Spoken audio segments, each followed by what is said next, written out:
Alright, hello and welcome back to Ashgabat Cat, so let's play that. Today, we're taking a look at Legendary Wings. Wait a minute, you might ask. Didn't we already play this one? Well, we played the arcade release, but like I said, I read online somewhere that the Nintendo game is better. The Nintendo Entertainment System version is better. And so you know what? Let's put those words to the test. Maybe we all have the wrong image about Capcom. We think of them primarily as an arcade game developer that eventually transitioned to do the Nintendo Entertainment System. But maybe they were a Nintendo Entertainment System developer the whole time that basically just wasted a bit of time making arcade games. So let's find out. Let's see which one it is. Sorry, I already had to boot this up for the sound test, just like old times. And that's when I learned that this game drastically benefits from autofire. So by default, your character just shoots like one individual shot, and that's it. You gotta press the button if you want more shots. Pretty typical arcade rules, but for this sort of Nintendo game, I mean, I am just going to be worn down if I have to do this by hand. Also, yeah, so you saw that I had this brief moment of empowerment where I was shooting 2 beams instead of 1, but you get hit and you lose beams. You don't immediately die, which, I mean, it's kind of nice, actually, if you think about it, to set it up that way. But you also get kind of like a rich get richer, poor get poorer sort of effect. Ignoring that. Oh, but one thing you cannot ignore. So, in my test runs, if you, let's see. So he's shooting those wind blasts at you. So if you get hit by those wind blasts, am I hearing that? Are you hearing that? Maybe nobody's hearing anything. Anyway, if you get hit by the wind blasts, that's when you get stuck into his mouth. I'm pretty sure there weren't wind blasts before in the arcade, but it has been an entire day since I played that game last, so who knows? Who really knows? Wow. It's funny because they've been recreating the arcade game beat for beat, and yet they've also been changing it so it's completely different. It's just kind of one of those things where it kind of makes sense if you've seen it, and if you haven't, you're just like, what? Why is he playing this random NES game? But, yeah, they even got rid of the reticule for the Zevia-style bombing, which I don't know if that is necessarily an advantage or a disadvantage, but at least it helps me pretend that there's no Zevia-style bombing. Also, I kind of get the impression that the bombs just kind of like go forward and then automatically fall down. Like, in the arcade game, I feel like it was a lot more strict about, like, if you want to bomb this thing, your bombs have to actually land on that thing. Whereas this game seems to play it a little bit more straight, or a little bit less strict, where it's like, okay, you want to bomb the thing, you gotta shoot a bomb, and then if it overlaps with the thing, then it's dead. But it doesn't necessarily have to overlap at the right distance, or anything weird like that. Also, one thing that I saw in reviews that bears out in real-life experience is these levels are a lot longer. And also, you might think this is the final boss, but this is the lead-in to the final boss. Don't do this to me.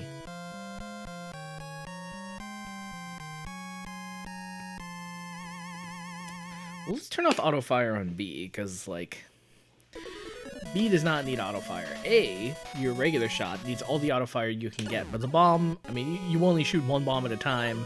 There's only so much bombing you can be doing in life. Hey now, what the heck? Why, oh, I've made a terrible discovery. Okay, so B is the regular shot, and A is a bomb. That is interesting. I would not have expected that, but I would not have expected a lot of things about this game.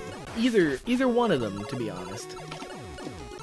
Well, we find ourselves in that unenviable position of having finally fully comprehended the rules. Now we have to go through and live by them.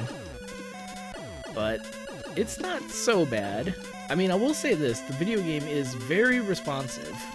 Now, you might laugh and say, yeah, aren't most video games responsive? But if you recall, the arcade version was actually not all that responsive. It was kind of weird. Like, why would you do that? And also, this is Capcom. Like, heretofore in the previous arcade games, it was, like, not an issue at all. like the game being responsive or non-responsive, and yet here we are. Oh, by the way, I don't think you can get the luckies anymore.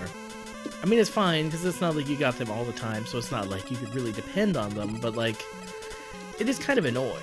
Now there's just the danger. Oh, yeah. And again, this is not the first time I've landed in the danger. But if you land in the danger, then it's already a horizontal shoot-'em-up. Like, you don't have any of the weird platforming sequences anymore, which, quite frankly, I think is a great plus. So, it's kind of like in this game, they changed it a lot. I wouldn't say all the changes are for the better, but I would say most of them are for the better, and frankly, I'd rather play this game than the arcade game, which, again, given that the arcade...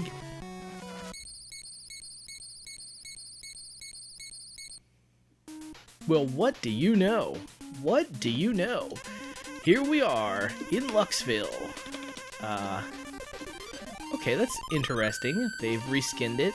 Now you can shoot at the treasure all you want, you can't destroy it. Thus, kind of making me wonder why they even bothered... What is the point of hearts? Like, it's not like you have lives, or is it? But anyway, so you can't destroy the treasure, which kind of makes me wonder why they let you destroy the treasure in the first place. Like, why even bother? That's interesting. Then the only challenge is to loot everything and shoot the occasional spot where you think hearts are coming out of, which is not difficult at all. So this really does feel like a lucky stage. Also, I'm not an idiot. I know that the bottom one is a trap. Come on, it's game design. You make everything symmetric. What do you get if you go back here, though? Absolutely nothing. Oh, okay, so even if you were to go the wrong way, you still wouldn't necessarily have been defeated, at least not immediately. This is a lot of points. Do points matter in this game? Oh, if I get 60k points in this, can I trade them in for a score in the Capcom collection? Oh my, this is a pleasingly strong weapon. I mean, I kind of got to this weapon in the arcade version, but this one is... Wow. That is... And yet... And yet... So you have, like, the Wiggler who goes side to side, and you got the Wiggler who goes straight, and, like... It's strong. It's a lot stronger than the other weapons, but, like... It's still not, like, cheaply strong. Like... It's not really a cheater weapon, it's just kind of a better weapon. That's kind of disappointing, although it does seem to kill multiple enemies at once. I don't know, there's just something about this game that it's like, yeah, they'll give you some, but they're not going to give you a lot. Like this game, even in this refined like NES version, it's still a little janky and a little bit like not perfectly satisfying. Okay, so like I was saying last time... Oh, no.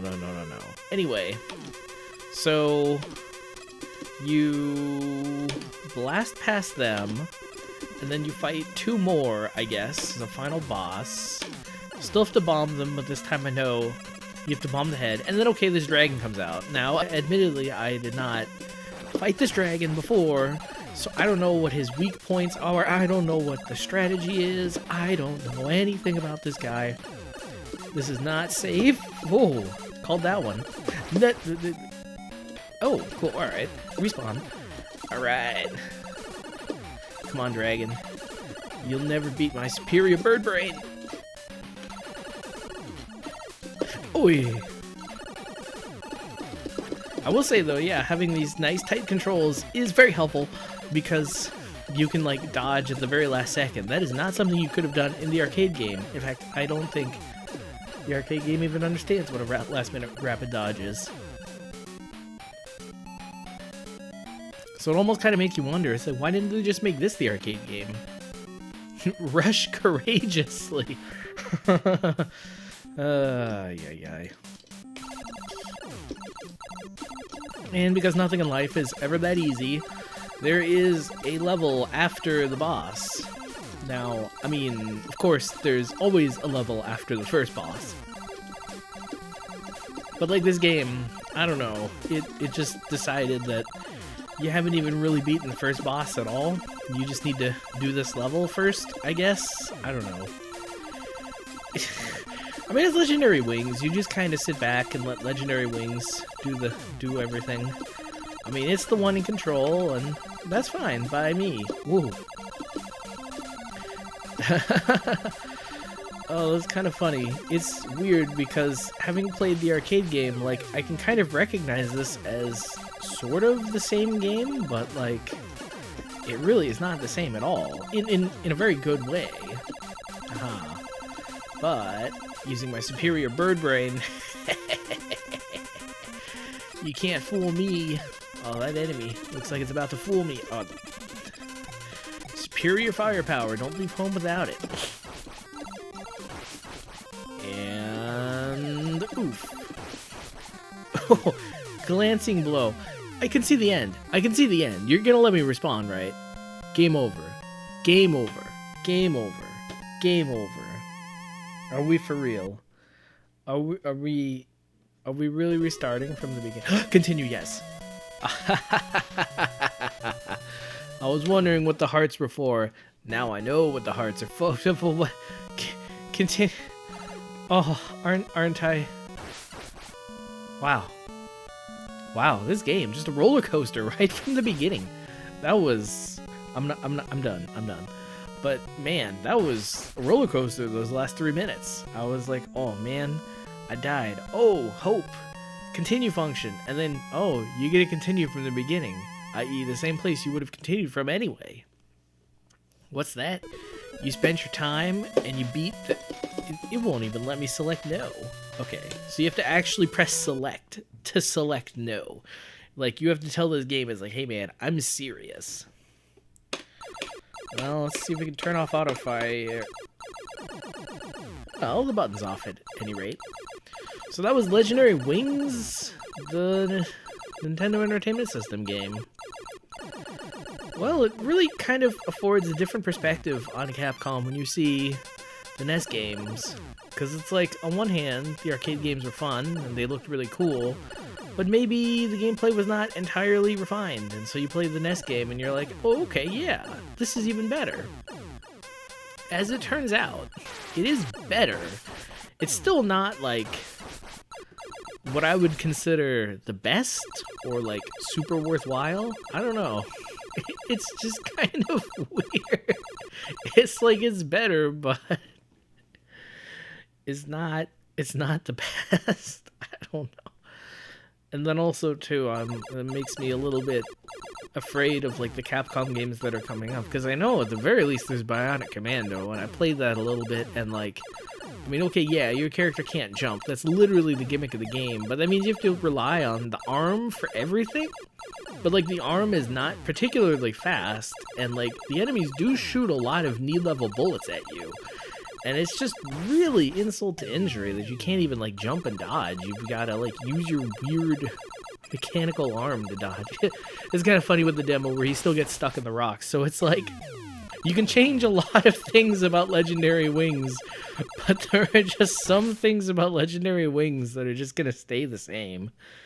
Some things that, like, frankly, they shouldn't have stayed the same, and it really makes you wonder. It's like, why did they keep it the same?